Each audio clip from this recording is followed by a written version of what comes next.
Hey guys! So today we have another episode of talking you out of new makeup. I am going to be doing my very best to talk you out of buying new makeup releases. So I asked you guys on my YouTube community tab what products you would like me to critique or talk you out of. Some of these products I'll also share the reasons why I'm not going to be buying them, but I'm also going to try to give you as many reasons as possible to not buy these products. Now, of course, I do want to say that all of the tips and advice I'm giving here is specifically for the people that want to be talked out of buying these products. So if you have already bought any of these things or you're planning on buying them, then please disregard what I'm saying. Don't take it personally, but hopefully this will help you out if you're trying to avoid shopping right now. I did freshly color my hair. I used a mix of Overtone and ColourPop and Garnier color depositing hair masks to get this color, and I actually filmed it for a vlog that'll be up later this week.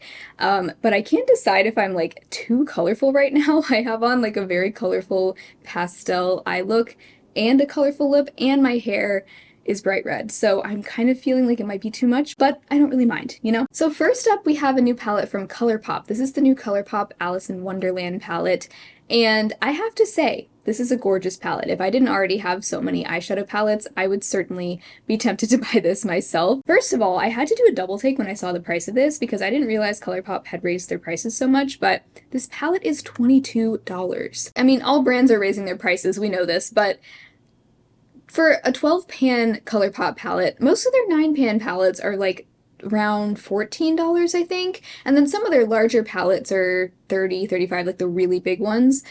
But for a 12-pan palette, they're charging $22. That seems a little steep. I know that I'm sure having like the Alice in Wonderland branding, they had to pay for the license and all that, so I could see why that would cause a bit of an upcharge, but I also wanted to point out that two of the mattes in here, the Periwinkle and the Black, are what they call matte sparkle shades or sequin shades, I've also heard them called. So it's a matte shadow, but it has little flakes of sparkle mixed in. I have some ColourPop shadows like that, and it doesn't really bother me. Like, they're still totally usable shades, and I do find that they're pretty easy to blend, but they are, number one, very, very dusty. Like, there's so much kick up when you dip your brush in there, so if that's gonna bother you, there's that. Also, it's just annoying to want to dip into a matte shade and just have flakes of sparkle all over the place. Like, no one wants that. I don't know anyone who would want a matte sparkly shade. Like, either make it a shimmer or metallic or make it matte. Like, we don't need matte shadows with glitter in them. To me, that's just, I don't know why they're still doing that. Another thing I wanted to point out, if you're specifically wanting this palette because it's a pastel palette, if you actually count how many pastel shades are in here, to me, I only counted 6 shades that I would classify as pastel, and that's 6 out of 12. So really only half the palette is pastel. So if you want a pastel palette, you could probably find a better option out there that's actually all pastel. Also, with the ColourPop limited edition collections, especially the Disney collections or, you know, any of their collabs, they are all limited edition, which makes you feel this sense of urgency, like you need to buy it now because it's not always going to be available. A lot of times when their collections go out of stock, that's it, they're not going to come back. So make sure that that's not also playing into your desire for this palette. Do you want it because it's limited edition, it's going to go away soon, you might never be able to get it again?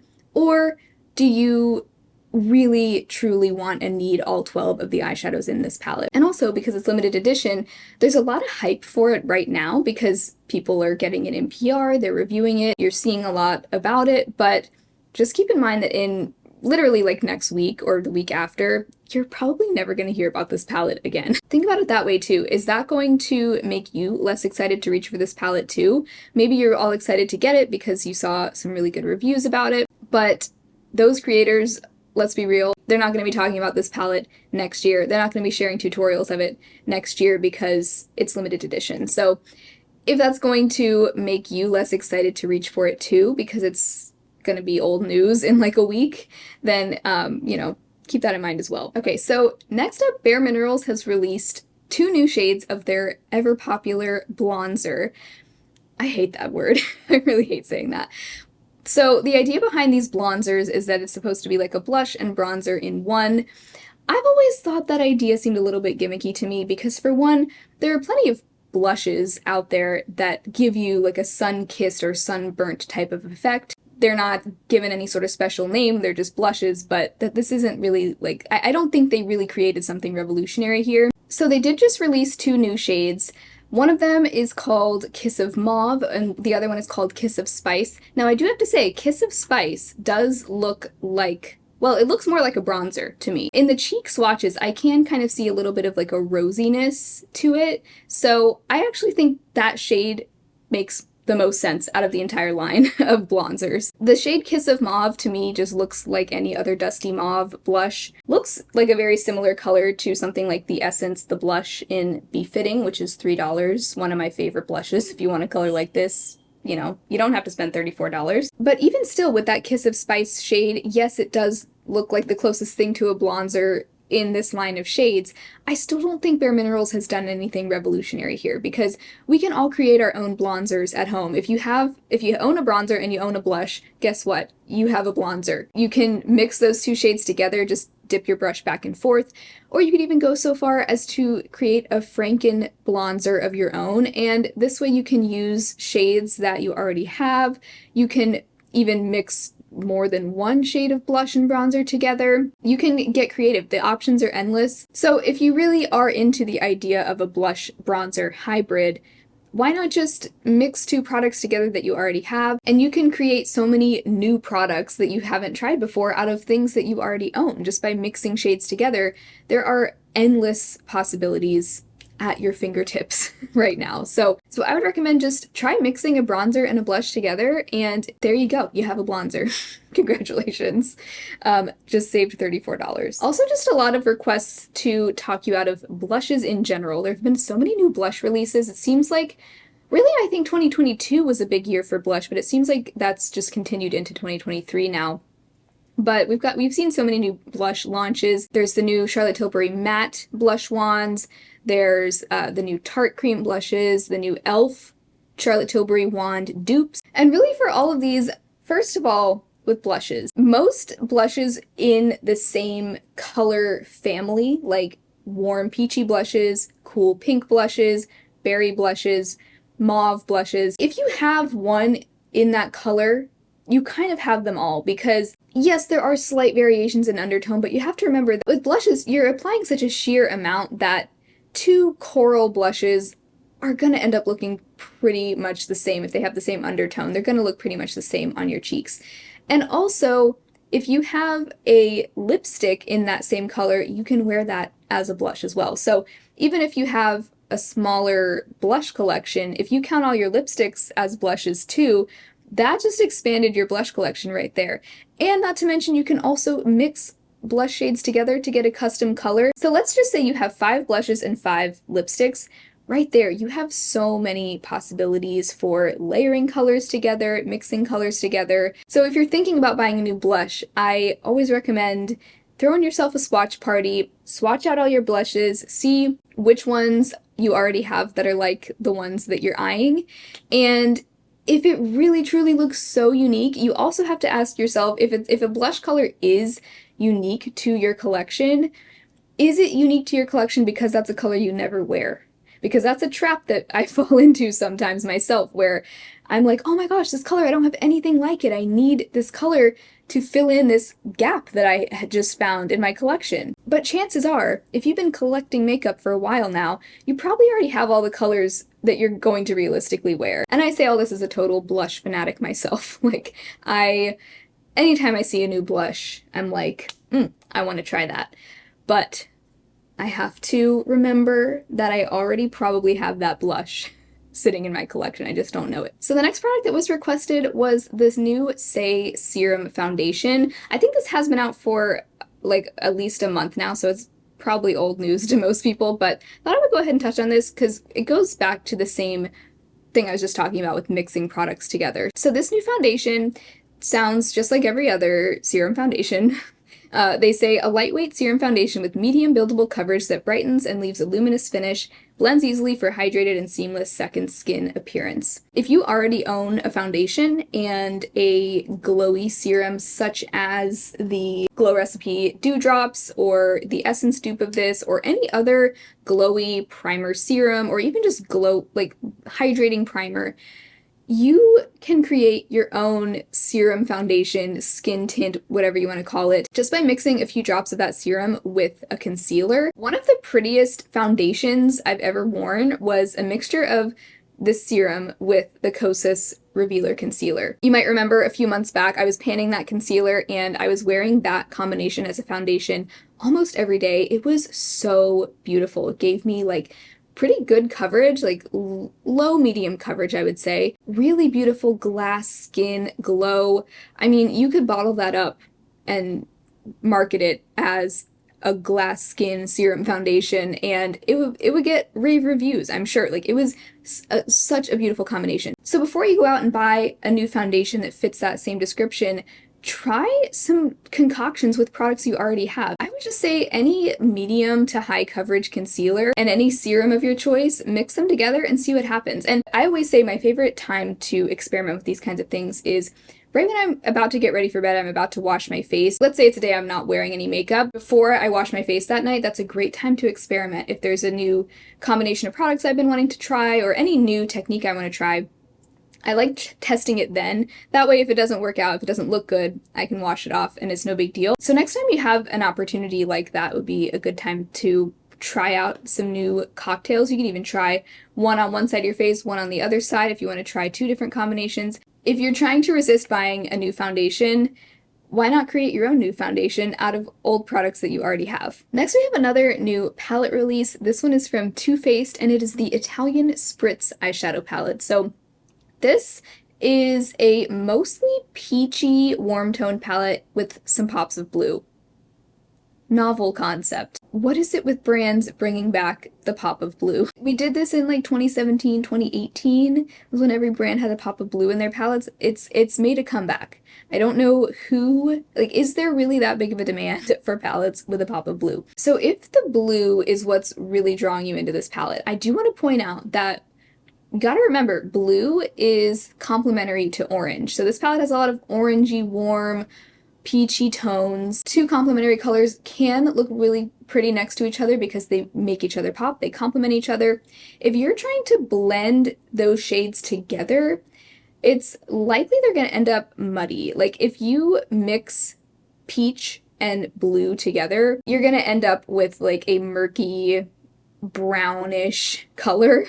And neither color is going to look good. So unless you're just wanting to use the blue as a pop on the lower lash line and then have the peaches on the lid, I just feel like there's not really a whole lot of other ways you could use those blues with this palette. The first thing this palette reminded me of course, was the BH Cosmetics Mimosa palette, which I do think is discontinued now, but this has a lot of very similar tones, especially with all the corals. Even the orange shade, the matte orange, looks so similar to the one in the Too Faced palette. If you do happen to have this palette or something similar, I think there's going to be a lot of overlap between this and the Too Faced palette. But the other thing, anytime there's a colorful palette or a palette with a pop of color, if you cover up those pops of color, the palette starts to look a lot less unique. But also among these shades, we have a lot of staple neutral colors that we see in a lot of other palettes. I see 3 matte browns, 3 varying shades of matte brown in here. I see a matte cream shade. That's 4 shades right there that you probably already have in other palettes. A metallic rose gold, a metallic gold. Those are both very common types of shades. Also a metallic bronzy brown. So right there, I just named 7 shades that are very common staple neutrals. That's 7 out of 18 shadows here. So almost half the palette right there is really basic colors for $54. I just don't think that seems worth it to me personally. And also just looking at this palette, it feels very jumbled. Something about the way the shadows are arranged. It seems like they just kind of threw them in there at random, and that is one of my biggest pet peeves. I want the shadows to be laid out in a way that I can easily figure out a look. But when the shades are all just like randomly thrown in there, I just don't even know what to do. Like, I just get way too confused. So that's why I personally would skip this palette. Hopefully that helps you out as well. I wanted to end with one that I have and love, but I wanted to try my very best to talk you out of, and it's the new Beaute Floral Collection. I know I've been talking about these a lot recently, and I may have even tempted you to purchase these myself, but let me go ahead and counteract any temptation I may have caused you and share a few cons to these palettes. Obviously, I've really been enjoying these, but if you are trying not to buy any new palettes, let me go ahead and tell you, you don't need them, okay? First things first, I don't have a whole lot of negative things to say about these, obviously, because I really do love them. But one negative I will give is that the pans are very narrow. I even compared the pan size to the pans in the Urban Decay Naked line, because I would consider these pans to be pretty narrow as well, but the Ace pans are actually even a little bit narrower. So you can see they're even narrower. They're a little bit longer, but narrower than the Urban Decay pans. So I do want to point that out because, and I know that's a pet peeve for a lot of people, it kind of is for me too. I wish they would have kept either square or circle pans like they normally do, but that is one drawback. If that's going to bother you, definitely steer clear. And the other thing I wanted to mention, I did mention this in a video testing new makeup. I did use the Flora palette in that video, and I noted that some of the deeper mattes, and it's not just with these Beaute palettes, I've also had this experience with some of the other deeper mattes, like in the Envy palette that I tried. The deeper mattes specifically in these palettes can be a little bit tricky to work with. I still find them very workable, like they really don't bother me too much, but they can kind of blend away. If you blend over them too much, they can get a little bit patchy. I'll link the video where I tested this palette if you do want to see what I'm talking about. It was the testing new makeup video I did a couple weeks ago. But what I found, really, you just have to treat the deep mattes in here kind of like pressed pigments. Maybe they are technically pressed pigments, I'm really not sure, but as long as I pack them on and then just blend out the edges, and as long as I'm careful not to overblend, they work fine for me. But if finicky mattes are going to deter you from using these palettes at all, I would say that's another reason to skip them. Also, again, with any palette, you probably already have at least some of the shades in here. And even though I think the color stories in here are really fun and unique, especially the Flora one, this is my favorite just because I really don't have any other like color stories like this in my collection, but the Cala palette, I mean, this is a very neutral palette. You probably already have at least a handful of shades like this. I mean, we all have a matte black, I'm sure. We all have a matte dark brown, I'm sure. And as much as I love the shimmers in here, you know, I'm sure we all have a gold, a taupe. You see where I'm going. So I know I've been raving on and on about these a lot, but there are still some drawbacks to them. And honestly, yes, I do overall enjoy the formula, especially the shimmer formula in these. If you don't buy these, trust me, you aren't missing out. None of the shades in here are one of a kind, never to be seen again. And chances are you probably already have at least a handful of the shades in here in other palettes that you have. So I hope this helped talk you out of buying makeup, whether you're on a no-buy or you're just trying to save money, trying to enjoy using what you have. There's so much makeup being launched every single day that at this point, nothing is really unique anymore. There really are very few actually innovative, groundbreaking, revolutionary products out there. But also remember that for all the products that you currently have in your collection, at one time, you were so excited to buy it, you were longing for it, you thought, you know, this was going to be your new favorite. And for any of these new releases that you are lusting after but trying to avoid buying, just remember that if you were to buy these things, yes, they would feel exciting and new, maybe they would end up being a favorite, but it's also very likely that they won't end up being a favorite, or they'll just be another product added to your collection. So that new exciting feeling is going to wear off even for these new products. So hopefully that helps to put things in perspective a little bit. Thank you guys so much for hanging out today. I hope you had fun. If you did, be sure to give the video a thumbs up, subscribe if you haven't already. I do also have a Patreon and a channel membership if you'd like to go above and beyond in supporting my channel. But otherwise, I hope you all have an amazing rest of your day, and I will talk to you again very soon in my next video. Bye.